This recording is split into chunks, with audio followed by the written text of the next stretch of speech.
Hello, and welcome to the Paraeducator Podcast. This is a platform created for women's voices to be heard and a place to share their stories, journeys, and successes with the world for the purpose of helping other women who might be on similar journeys. We are empowering women one episode at a time. I'm your host, Brad Walsh, so kick back, grab one of your favorite beverages, and enjoy the stories.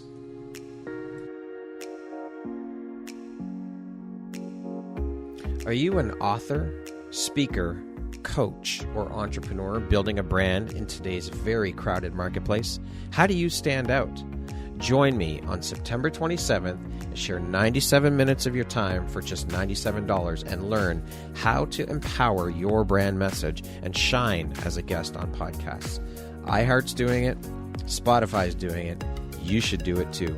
Join me and spend 97 minutes of your time for just $97. You can find the registry link in the show notes. Hope to see you there. Hello there, Brad Walsh here, your host of the Paraeducator Podcast. Today, my guest is Michelle Steiner. She is a paraeducator, a writer, a photographer, and also someone that lives with an invisible disability. Welcome, Michelle. How are you doing today?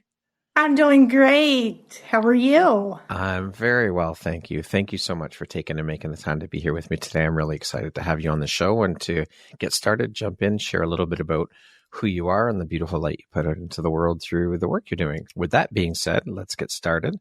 Now, for those out there that might not know or have never heard the term invisible disability, can you share with us what an invisible disability is and what invisible disability do you have? Sure, I'd be glad to. Invisible disabilities or hidden ones are ones that people cannot see. A lot of times when we think about disabilities, we might think of a person who has a physical one, such as someone who is in a wheelchair.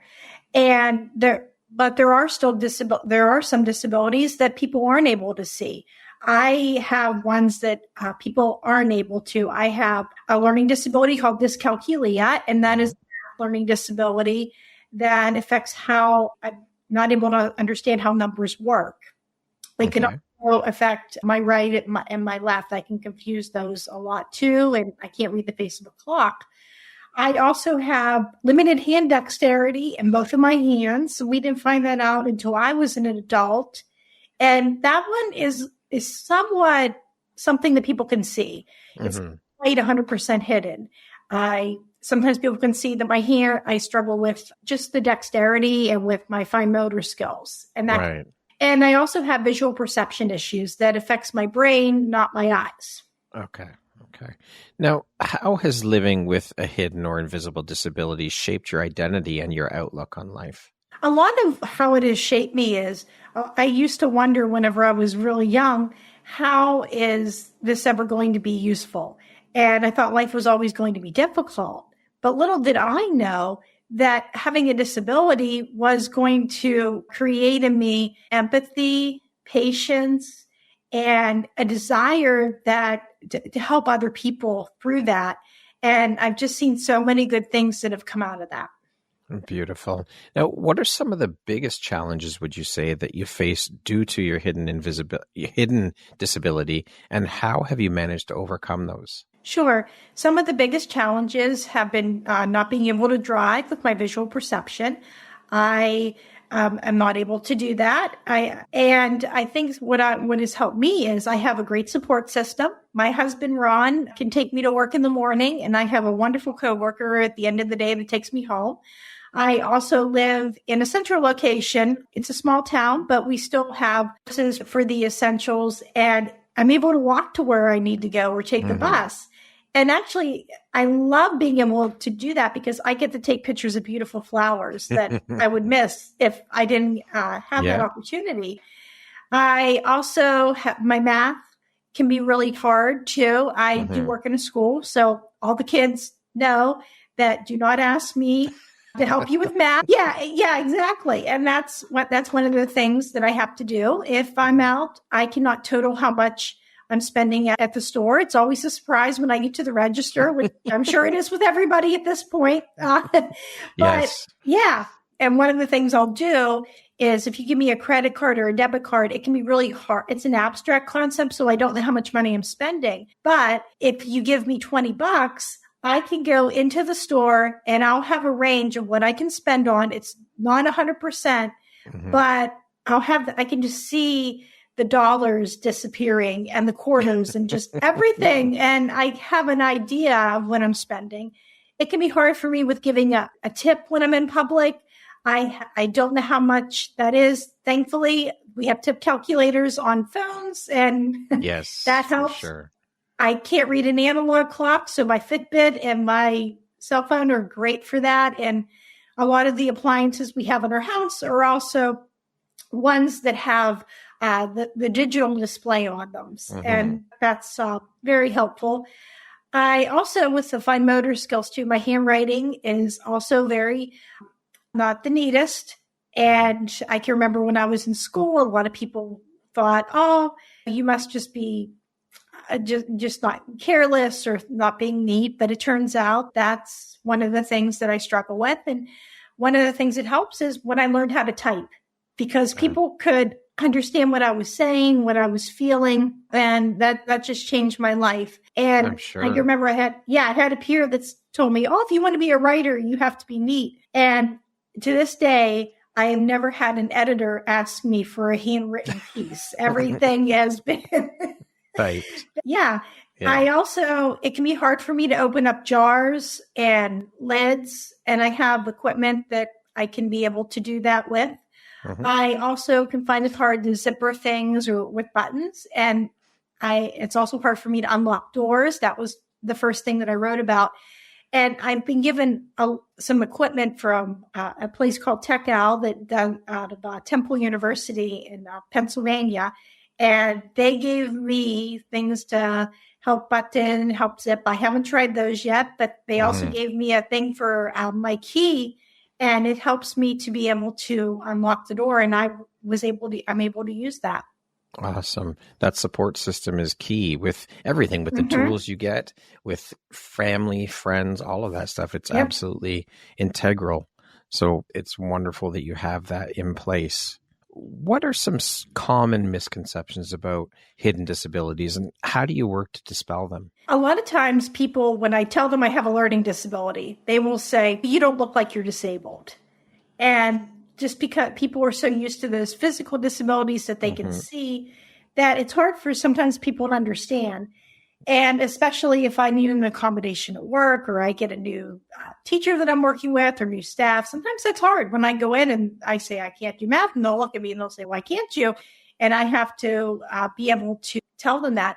And I think the big key with that is that advocacy is so important. Getting comfortable with saying to somebody, I have a disability, and this is what I need to be able to do that. And there's a whole piece on whether somebody should tell or shouldn't. I have that privilege that I don't have to say that. And a lot of times people don't judge me until that happens, until I say it. I also find that people, because they can't see the disability too, that I know, that have known me for years, think that I've overcome my disability because I've been successful. And the truth of it is, I will always have a learning disability, but I found ways to get my bachelor's degree. I found ways to have a job. I find ways to be able to live, but it does not mean that I don't have a disability. It just means I've been very successful in finding opportunities to do that. Which is incredible. And it's an example for others who may have similar things going on in their lives, that this is what's possible. So this is a great segue, because I'm curious, in what ways do you advocate for greater awareness and understanding of hidden disabilities in your community? One of the ways I try to do is I have a blog called Michelle's Mission. I just started on a new site, and I write about life with a learning disability, and I compare it to nature metaphors. And what I try to do is the goals are to encourage, empower, and educate people on learning disabilities with and without. There's a lot of myths that people think, and I really try to educate others on that and give some simple ways that describe, like with nature, just to be able to give them some analogies with that. I also put my photography on my blog too, in my little store, because a lot of times people will say that I bring out details that other people will miss. I also advocate that that's a big thing that I will do at my job, or just in other places that I go, that I need certain things with having a disability. And I also teach a lot of my students how to do that as well. A lot of times, I can remember one year I had a student that was afraid to ask for help. And I went with her and I said, this is how we ask for help. And I showed her the steps, and soon enough, she wasn't afraid of that. So I try to really look for a lot of my students that might be struggling in an area, and I will encourage them to use their voice, raise their hand, and ask questions, because I'm not always going to be there. That's right. So what I want them to do is to learn how to get those resources. And of course, I help as they need too. Yeah, of course. But you're giving them the tools so that they learn to self-advocate, which is important. Mm-hmm. How has self-reflection played a role in managing your hidden disability, and how does it influence the work that you do? I can look back with reflecting on a lot of things. There were things that I thought were something that was going to hinder me or was going to hurt me. And actually, it was something that was moving me forward in my life. And I just couldn't see it at that point. I can just remember not getting into a certain program, or not getting, or having a job and having it not work out. And yes, there were some things that might have happened that were on my end as well. But I thought, oh, this didn't work out. This dream, this relationship, it didn't work out how I wanted it to. And I thought it was the end of the world. And what I can look back on is that it was just preparing me for something better, and to teach me a lesson, and to give me into the circumstances for my future. Absolutely. When one door closes, another one opens. And as my dad always said, he said, what's meant for you will never go by you. So these things that you've encountered were not meant for you. It means something bigger or better is coming down the road for you. So it's important to keep that mindset. It's not easy to do when you're going through it, but that's the key, is to be able to do that, to get into the mindset that this is the way things are. Right. What are some of the most profound lessons you've learned through your experiences with a hidden disability? I think some of the most profound things that I have learned with just having one is compassion and understanding that sometimes we don't always know what somebody might have, and to go and some things that we might look at somebody and think, what's wrong with them? Why can't they get a job? Or why are they out walking? Or why can't they drive, or to do other things? A lot of people wonder that about me. And I don't know the circumstance surrounding a lot of other people. But I think sometimes it's having that compassion, or to want to find out in a respectful way, but to realize, okay, some people might have something else going on that we don't know about. We can't see it. And there's people that have that, and they're trying to do their best. So I think that's one of the compassion pieces. And I learned throughout working in the school too, not to generalize.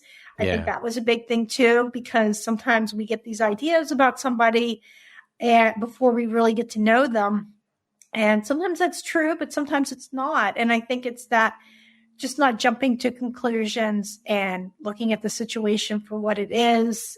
I think that is, and validating other people for things we can't see too. I think for sure that's a big thing, because it's not just learning disabilities people can't see. There's things such as autism, chronic pain. I mean, those are things we don't see. And sometimes we might judge somebody that has that unfairly. For sure. The curiosity and the compassion, the two. Yep. What excites or lights you up and inspires you the most about the work that you do, Michelle? I think what really inspires me is helping somebody else out, because I love the fact that I get to have a chance to retest to students, and I get to think that somebody else did that for me. And now I get that opportunity to help somebody else with that. And it's coming full circle. And I know that person, that if I got to help them, that someday maybe they'll take that information and they can be successful in life. And of course, it's always wonderful whenever somebody does thank you. I had a student this year that was so sweet, and I would help him in the class, and I would read his test to him or help him with his assignments. And he always thanked me whenever I was done. And that just always makes my day when I get that way to be helpful to somebody. Yeah, it makes your heart feel good. And with the help that you give these kids and the people that you work with, hopefully they also take those lessons forward and teach others, so they continue paying that forward to others, so that others benefit from it as well. As mentioned off the top, you are a paraeducator. How does your hidden disability influence your approach to teaching and interacting with your students? A lot of times, like with my approach, I know why some of them might feel frustrated. So I get that student that just may not get the information.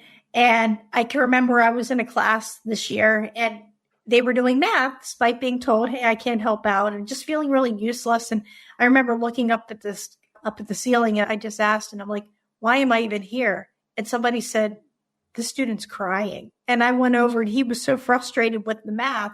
And I had that opportunity to tell him, I said, I understand what it's like to struggle with that. I have a math learning disability, so I can't help you with it, but I want you to let me know when you're upset and when you're frustrated so I can get you the support that you need. And he was just, by the end of the year, he was asking for help. And even more so, he was able to work independently.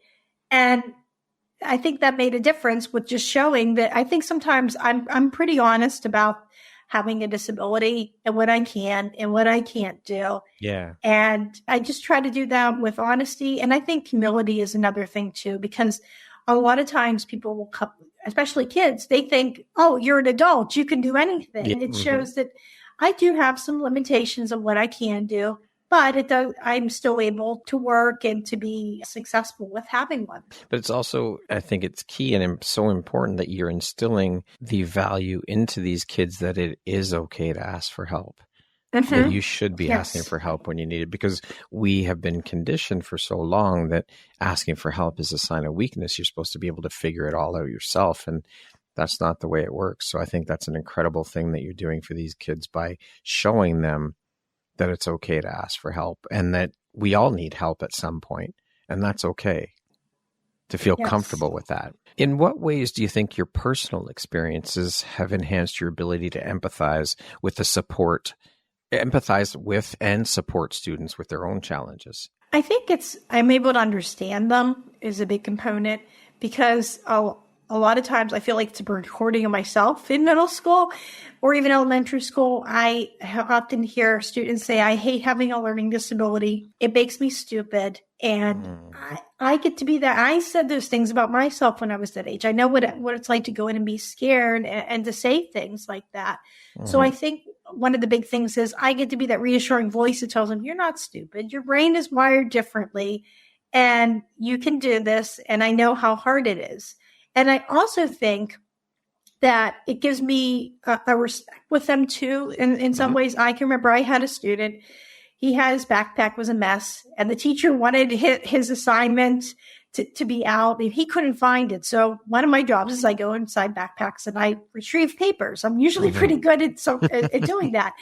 And the student goes, I'm tired of everybody treating me like I have a disability. And he yelled that at me. And I said to him, I said, all right, I'm going to write down what you need to find in your backpack. I'm here if you need any support, but this is what you need to find for your assignment. And I just backed off for that. And then a couple of weeks later, he goes, Mrs. Steiner, can you help me find my work? And I said, sure. And I went through and I found the assignment. But I think it's having that respect of helping, but also giving them some space to put some of those lessons into practice that I teach. Yeah. For sure. How do you advocate for students with disabilities within the educational system? A lot of times what I will do is, as a paraeducator, I get to observe sometimes kids that some behaviors might go unnoticed by a teacher, or the teacher does notice it, but they're also working with other students or have other tasks to do. So sometimes I might be able to go to a student and say, I really don't think that they're understanding this. I really think they might need some extra help. And especially that's important when we have subs that will come in, because the subs, they're given the layout of the classroom, but oftentimes they're not given information. And this was really hard when we had students that I knew couldn't read. And I can just remember they had behavior problems and they couldn't read. And I would be able to tell the sub, hey, look, they can't read. This is really challenging, just so you know. Yeah. And the substitutes really thanked me for that, because they didn't have that information. They might have gone up and asked them to do something that was a real struggle for them, and that could have been a behavior case. So I think sometimes it's speaking up for the child, offering input. Sometimes if a teacher asks, so what do you think about what's going on here? I think that can be something that happens as well. Yeah, for sure. How do you foster empathy and understanding in your students, particularly regarding hidden disabilities? Try to emphasize with my students a respectful language. If I hear them saying derogatory terms about people with disabilities, I will tell them we don't say that. That is not kind.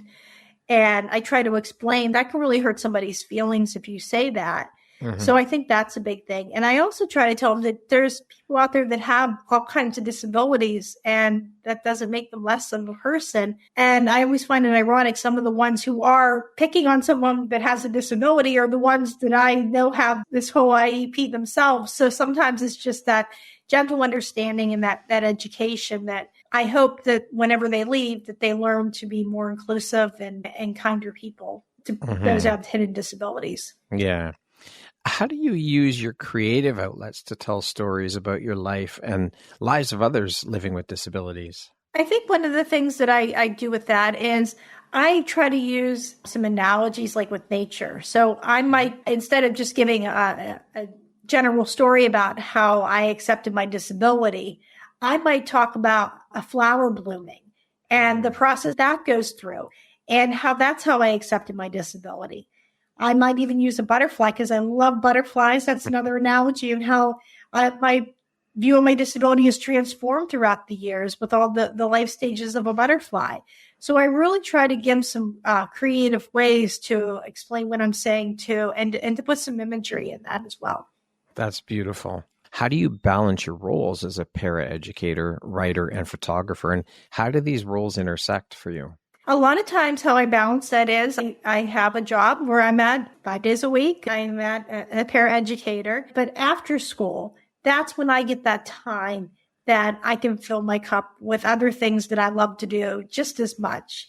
I get that chance to go and take pictures on my walks. I set aside time that I can be able to blog. I try to do that every 2 weeks. Sometimes that comes out to be once a month, but I try to put stuff out there that people would be interested in. And I just schedule things around that and just try to take things one step at a time. And also, if I get a couple minutes on my break, I get a chance to write if I come up with an idea and I get to jot some thoughts down.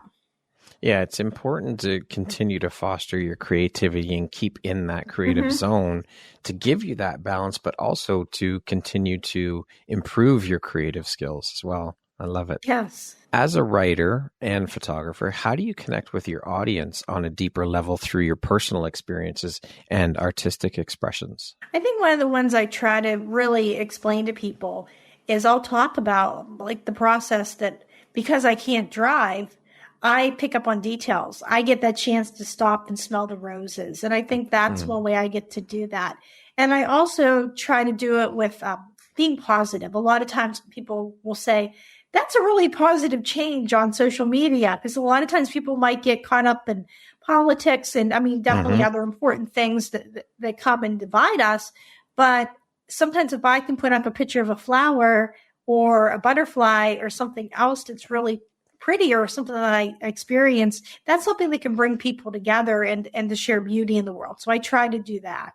Absolutely. I love that. What impact do you hope to achieve through your roles as a paraeducator, writer, and photographer? I hope that I can help people that have disabilities, whether that's being a paraeducator and reading a test to a student or going over material that they didn't quite grasp.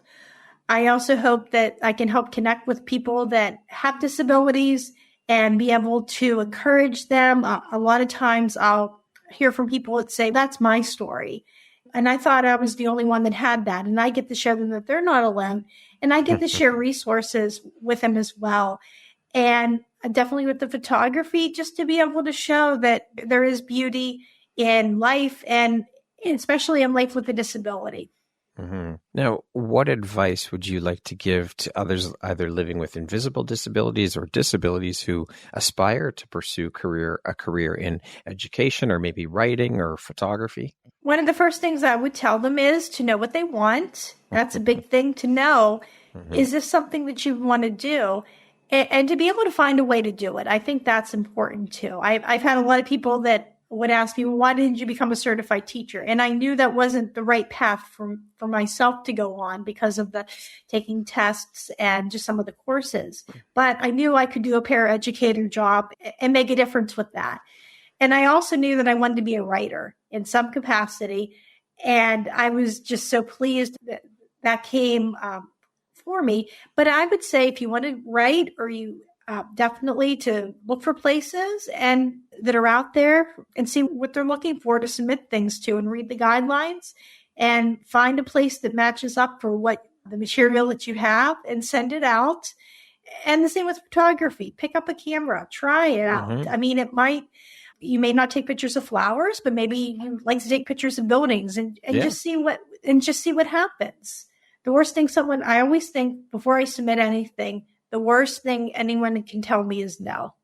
And if they say no, that's just not the right opportunity for me. That's right. And no stands for next opportunity. So there you go. It's about shaping and reframing that. And knowing that anything is possible. If you want to make it happen, you can do it. You just have to believe in yourself, and you have to put in the work and make the effort. But you're right. It has to start with figuring out what's in alignment for you. What do you want to do? What makes you happy? What makes your soul sing? And do that. Figure out a way to do it. Exactly. Because if I focus on everything I can't do or is hard, like math or driving, then I'm going to be sad. I'm going to be negative, and I won't feel empowered. But if I focus on the things I am good at and that I love to do, then I'm a happier person and I feel empowered. Beautiful. What do you think your unique skill set or superpower is that's helped you become successful, Michelle? I think advocacy is the big skill set that I have that has helped me to be successful. I remember hearing my mom whenever she was on the phone talking about with my disability to other people and explaining it. And I thought, wow, she's really good at this. I wonder if I could ever be good at this. And they went to all the meetings. But when I became an adult and I lived out on my own, that became my role to speak up and to use my voice and to learn to advocate. And I didn't start out doing it very good. I didn't really do a great job. I think I might have yelled. It wasn't the most positive experiences, but it's a skill. And that's something that I learned over time on how to do it. And people will tell me that I'm pretty good at saying what my disability is and how it can be affecting the situation. Yeah. But everything else, you have to practice to get good at something. So it's continuing to practice and not giving up. When you do hit that point of frustration, or when you do get pissed off that you're not doing it the way you think you should be doing it, it's about keeping at it and working at it and practicing to get better. And a lot of times just saying things aloud too helps too. Because I'll think about, okay, if I say this out loud, how do I do this calmly? And role playing, that always it helps. Yeah. Now, speaking of success, how do you define that word? What does the word success mean to you? I think success for me means that I am doing what I love and I'm doing the very best that I can do for the ability.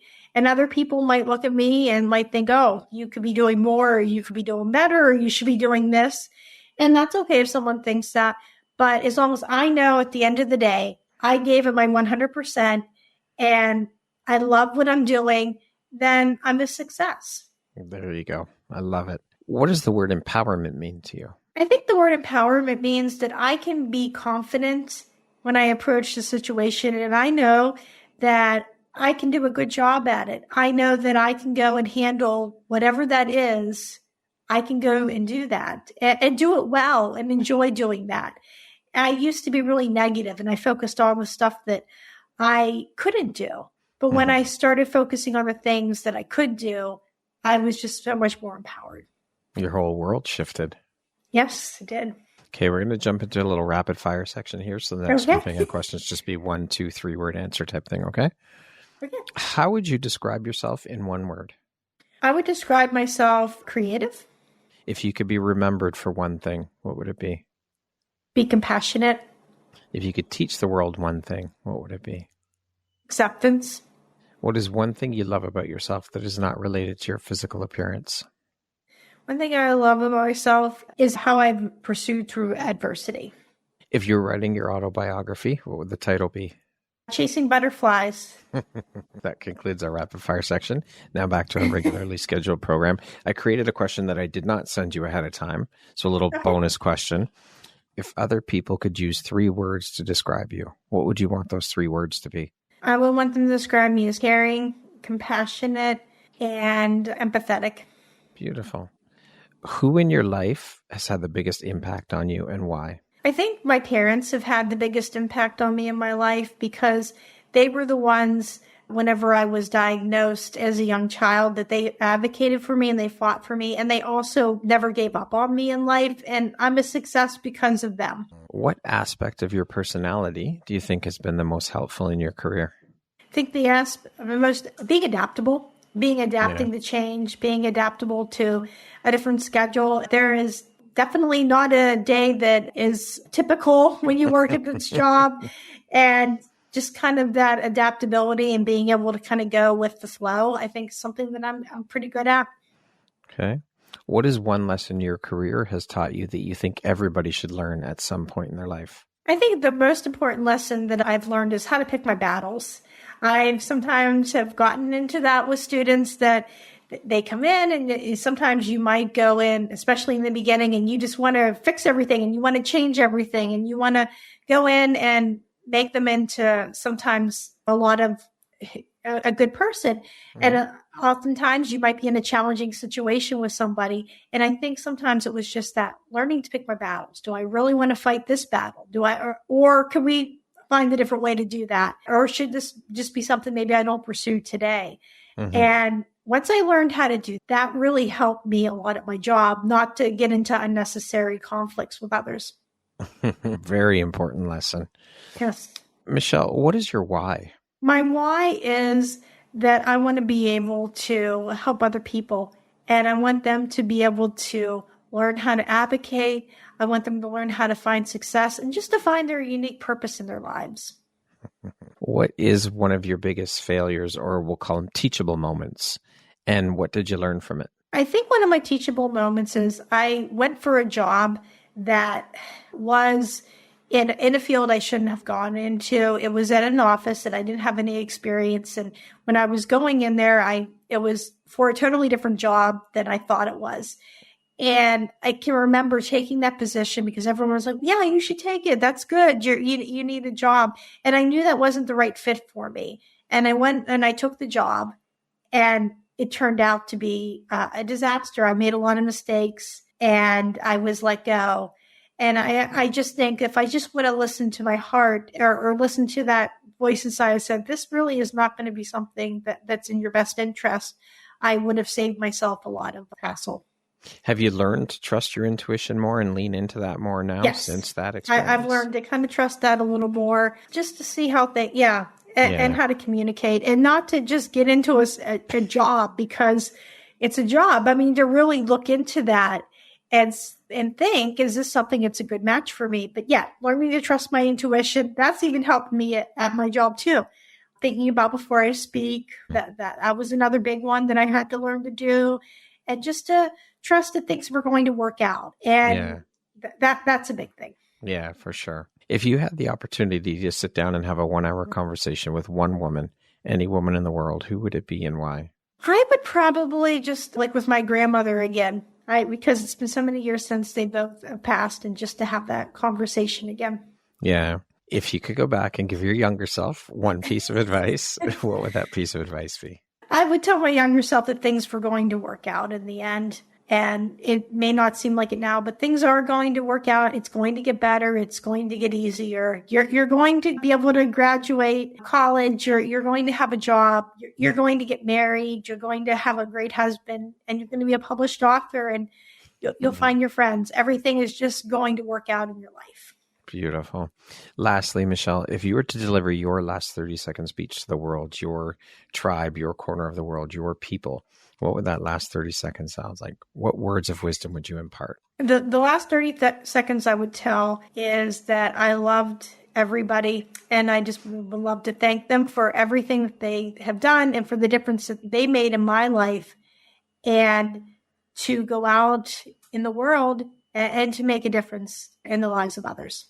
Beautifully said. A wonderful way to end the interview. Michelle, thank you so much for taking the time to be here with me today, for sharing a little bit about your story, your journey, and the beautiful light you're putting out into the world through all the things that you're doing out there. I appreciate you being here, and I'm grateful to have had the opportunity to sit down and speak with you and to have you as a member of the Empowerography community. Thank you for your time. Thank you so much.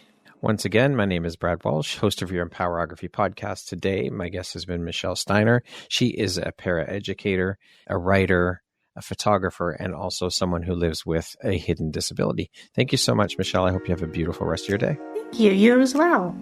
Thank you very much for listening to this podcast. If you haven't yet, please be sure to subscribe, rate, review, and share with all your friends. You can find me at visuphoria.ca. Follow me on Instagram at Empowerography Podcast and on Facebook at Empowerography. Please join me next time for another inspirational story from yet another amazing woman.